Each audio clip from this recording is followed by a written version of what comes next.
রাব্বুল আলামিন বললেন মুসা, আরে আমার নবী মুহাম্মদকে যদি আমি সৃষ্টি না করতাম, আমি আল্লাহ আসমান সৃষ্টি করতাম না। আমার নবী মুহাম্মদকে সৃষ্টি না করলে আমি আল্লাহ রাব্বুল আলামিন আসমান জমিন পাহাড় পর্বত নদী নালা কীট পতঙ্গ মানুষ জিন কোন রকম কোন জিনিস আমি আল্লাহ সৃষ্টি করতাম না। নবী পাক জনাবে মুহাম্মদুর রাসূলুল্লাহকে যদি সৃষ্টি না করতাম, আমি আল্লাহ তুমি মুসাকে সৃষ্টি করতাম না। আরেকটু জোরে, সৃষ্টি করতাম না। মুসা নবী শুধু তাই নয়, আমি আল্লাহ রাব্বুল আলামিন যদি আমার নবী পাক মুহাম্মদকে যদি সৃষ্টি না করতাম, আমি আল্লাহ রাব্বুল আলামিন নিজেকে খোদা বলে প্রচার করতাম না। সুবহানাল্লাহ। আমার আল্লাহ রাব্বুল আলামিন বলেন হাদিসে কুদসি, লাউলা কালামা আযহারাতুর রাবুবিয়াহ, আমি যদি আমার বন্ধু মুহাম্মদকে দুনিয়ার মধ্যে প্রেরণ না করতাম না বাবাজি, আমি নিজের রুবুবিয়াতকে ও মানুষের কাছে জাহির করতাম না। একটু জোরে বলা যাবে না? আরেকটি মুহাম্মদের কথা আপনাকে আমি বলে দিই বাবা, দুনিয়ার মধ্যে 1,24,000 আম্বিয়ায়ে কেরাম দুনিয়ার মধ্যে এসেছেন, বা 2,24,000 কামবেশ, কিন্তু হযরতে আদম আসলেন আল্লাহ রাব্বুল আলামিনের কাছ থেকে রহমত নিয়ে আসলেন। হযরতে মূসা আসলেন আল্লাহ রাব্বুল আলামিন রহমত দিয়ে পাঠালেন। হযরতে ইব্রাহিম, হযরতে ইসমাঈল, যত 1,24,000 পয়গম্বর, যত 1,24,000 নবী দুনিয়ার জমিনে আসলেন, আমার আল্লাহ রাব্বুল আলামিন রহমত দিয়ে পাঠালেন। আল্লাহর কাছ থেকে রহমত দিয়ে পাঠালেন, রহমত নিয়ে আসলেন। কিন্তু বাবারা ভাইরা, পাড়া গরম পারানগরের বাবারা ভাইরা, গভীর মনোযোগ, আমার দয়ার নবী আব্দুল্লাহ মা আমেনার নয়নের তারা যেদিন দুনিয়ার বুকে আসে, আমার আল্লাহ রাব্বুল আলামিনের কাছ থেকে রহমত নিয়ে না, আরে মাথা থেকে পা পর্যন্ত ও মা আমেনা জামানা দিওয়ানা, ও গো মা আমেনা তোমার লালের নেই তুলনা, মা গো তোমার লালের নেই তুলনা, জামানা দিওয়ানা, ও গো মা আমেনা জামানা দিওয়ানা, ও গো মা আমেনা তোমার লালের নেই তুলনা, মা গো তোমার লালের নেই তুলনা। একবার জোরে বলবেন না সুবহানাল্লাহ? সুবহানাল্লাহ। আচ্ছা বাবার ভাইরা, আমি আপনাদেরকে একটা কথা জিজ্ঞাসা করব, আমার দয়ার নবীর বাবার নাম কি বলেন তো? মাশাআল্লাহ, শিক্ষিত সমাজ। মায়ের নাম কি? আচ্ছা বলেন, আমার দয়ার নবীর জন্মস্থান কোথায়? মক্কায়। আমার নবী যেই জায়গাতে পর্দা হয়েছিলেন, ইন্তেকাল হয়েছিলেন, ওই জায়গার নাম কোথায়? মদিনা। আমার নবীর বাবা হযরতে আব্দুল্লাহর জন্মস্থান কোথায়? মক্কাতে। আর আমার নবীর মায়ের জন্মস্থান কোথায়? মদিনা। বাবার ভাইরা, আমি এবার রাসূল পাকের কিছু জীবনের দিকে যাব, তার বাবা মায়ের। হযরতে আব্দুল্লাহ রাদিয়াল্লাহু তাআলা আনহু, তিনার জন্ম হলো মক্কাতে। হযরতে আব্দুল মুত্তালিবের কোন কিতাবের মধ্যে পাওয়া যায় 11টি সন্তান, কোন কিতাবের মধ্যে পাওয়া যায় 10টি সন্তান। হযরতে আব্দুল মুত্তালিব বলে, আমার সবচাইতে ছোট সন্তান হযরতে আব্দুল্লাহ, এমন বরকতওয়ালা সন্তান। একবার দুরূদ পাঠ করুন তো, আল্লাহুম্মা আলা সাইয়্যিদিনা মাওলানা মুহাম্মদ ওয়া আলা আলি সাইয়্যিদিনা মাওলানা মুহাম্মদ। তো হযরতে আব্দুল মুত্তালিবের ছোট সন্তান হচ্ছে আমাদের দয়ার নবীর বাবা।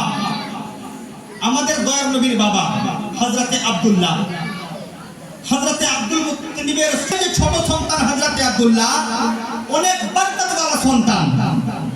তার কপালের মধ্যে নূরে মুহাম্মাদি চমকাচ্ছে, বলেন সুবহানাল্লাহ।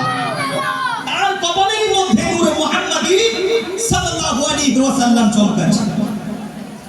আব্দুল মুত্তালিব যেন মনের মধ্যে ভাবাভাবি করে চিন্তায় চিন্তিত যে এই আমার আল্লাহ গো, আমি খানায় কাবা হলাম মুতাওয়াল্লি, আমি আল্লাহ রাব্বুল আলামিনের কাছে, তোমার কাছে আমি, তুমি আল্লাহর কাছে দোয়া করেছি, মাওলা গো আমার বাড়িতে যেন আমার আব্দুল্লাহর পুষ্টা যেন আমার আব্দুল্লাহর বংশধর থেকে যেন আখরি পয়গম্বর দুনিয়াতে যেন আসে। হযরতে আব্দুল মুত্তালিব দোয়া করতেন। একদিন হযরতে আব্দুল্লাহ বন্ধুদের সঙ্গে খেলতে গেছে, আর ইহুদিগুলো যে ছিল তারা খবর পেয়ে নিয়েছে যে নবীর বাবা দুনিয়াতে চলে এসেছে। ইহুদিগুলো খবর পেয়ে নিয়েছে যে নবীর বাবা দুনিয়াতে চলে এসেছে।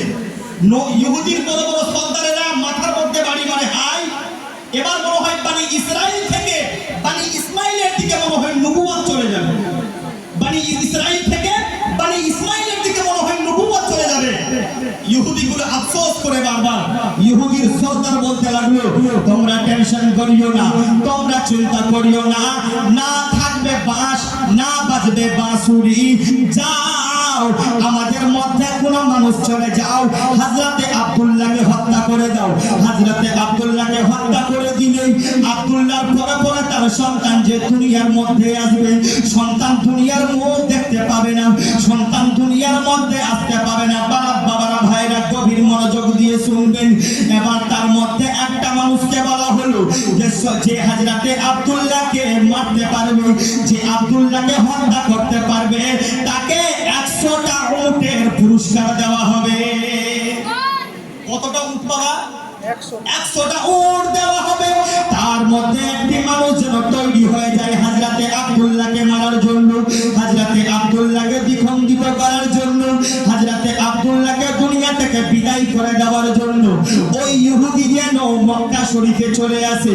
কিছু কিছু বাচ্চাগুলো যেন ছোটবেলায় যেই রকম খেলাধুলা করে, 10 থেকে 15টা বাচ্চা যেন মাটির মধ্যে যেন খেলাধুলা করে, তার মধ্যে একটি বাচ্চা সবচাইতে আলাদা।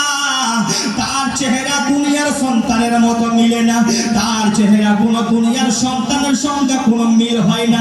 তার চেহারার মধ্যে একটা আলাদাই ভাব, তার মুখের কোয়ালিটি আলাদা, তার চুলের ডিজাইন আলাদা, তার চলাফেরা কথাবার্তার ডিজাইন আলাদা।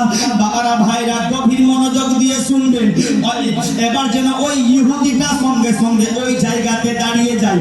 দাঁড়িয়ে যাওয়ার পরে ডাকলেন, এ বাচ্চা তুমি আমার কাছে আসো। আসার পরে বলতে লাগলো, বলতে লাগলো আমি একটা বাচ্চার সন্ধানে আছি, আমি একটা বাচ্চার খোঁজ খবর করার জন্য অনেক দূর থেকে এসেছি, তুমি কি আমাকে খুঁজে এনে দিবে? তার নাম হলো আব্দুল্লাহ। সেই ইহুদি জানে না আমি যেই বাচ্চাটাকে ডেকেছি তিনি হলেন আব্দুল্লাহ। আমি যেই বাচ্চাটাকে নিজের কাছে ডেকেছি ইহুদি জানে না সেই বাচ্চাটার নাম আব্দুল্লাহ। হযরতে আব্দুল্লাহ বলতে লাগলেন, বলুন তার সঙ্গে তোমার কি কাজ আছে? বাবারা ভাইরা গভীর মনোযোগ। সেই ইহুদিটা এবার বলতে লাগলো, আমি তোমাকে আমার কাজ বলতে পারবো না, তোমাকে আমি যতটুকু কথা বলেছি শুনে নাও, মেনে নাও। আব্দুল্লাহ নামের ছেলেকে আমার কাছে নিয়ে আসো। বলতে লাগলো, যতক্ষণ পর্যন্ত তুমি তোমার কাজ বলবে না ততক্ষণ পর্যন্ত আমি আব্দুল্লাহকে ডাকবো না। তোমাকে বলতে হবে তোমার কাজ কি। বলতে লাগলো, আগে ওয়াদা করো। হযরতে আব্দুল্লাহর সঙ্গে সেই ইহুদি মানুষটার ওয়াদা হলো। সেই ইহুদি মানুষটা বলতে লাগলো, সেই হলো আখরি নবীর বাবা, যার কপালে নূরে মুহাম্মাদি আছে। আমি তাকে মারার জন্য এসেছি, আমি তাকে দ্বিখণ্ডিত করার জন্য এসেছি। বাবারা ভাইরা গভীর মনোযোগ দিয়ে শুনবেন। আমার দয়ার নবীর মুস্তাফা কামলি বাবা মুস্তাফার বাবার শান দেখবেন, বাবা মান দেখবেন বাবা, গভীর মনোযোগ দিয়ে শুনবেন। এবার হযরতে আব্দুল্লাহ বলতে লাগলো, আপনার চেহারা খানা দেখতে, আপনার মুখের কোয়ালিটি খানা দেখে বোঝা যায় আপনি অনেক ক্ষুধার্ত আছেন, আপনি অনেক পিপাসিত আছেন। আগে আমি নিজের ওই মানুষটা, ইহুদি মানুষটা বলল আমি আব্দুল্লাহকে মারতে চাই। আব্দুল্লাহ চলে যায় নিজের বাড়ি খাবার আনার জন্য। আপনার মতো আমার মতো মানুষ থাকলে কোন দাবিয়ে ওখান থেকে পালাতাম কি পালাতাম না?